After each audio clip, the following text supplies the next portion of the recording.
Très bien. Alors, je vous remercie de nous suivre pour cette étape qui suit. Alors, cette fois-ci, je vais vous montrer un peu le menu pour le livreur. Donc, le livreur, ici, il a la possibilité de voir ses différentes journées. Et comme j'expliquais tout à l'heure,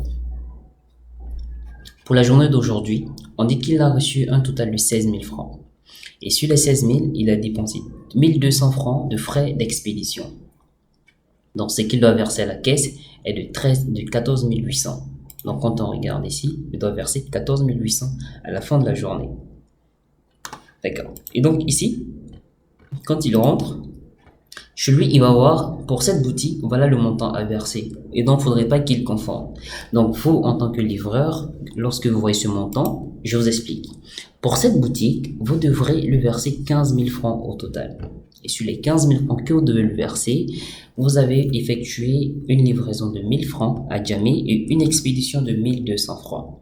Et donc, ça va retrancher 2 200 francs de son argent. Donc, si on enlève 2 200 francs de 15 000 francs, il va rester 13 800 francs. Donc, c'est les 13 800 francs que votre service de livraison devra verser à cette boutique.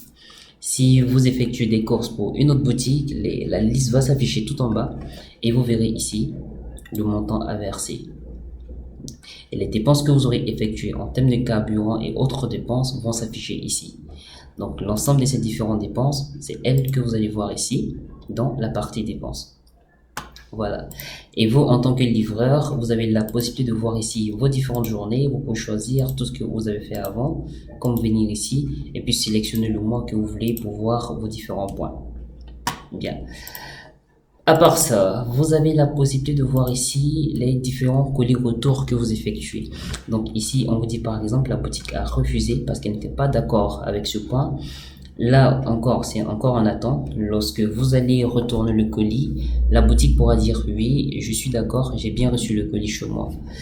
Et vous pouvez, pareil, hein, vous avez la possibilité de voir tout ce que vous avez fait bien avant. Donc ici, on vous dit le nombre de colis retour, le nombre de colis qu'il y avait dedans.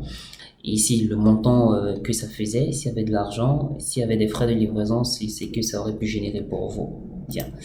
Et autre chose à savoir, c'est les ramassages. Le matin, lorsque vous arrivez chez la boutique, vous avez la possibilité de retracer le nombre de colis que vous avez ramassés chez cette boutique. Et pour ce faire, vous allez cliquer sur le plus.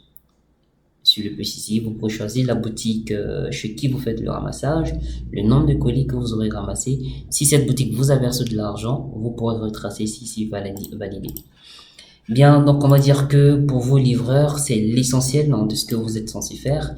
Ici, l'itinéraire du ramassage, nous allons vous expliquer plus tard.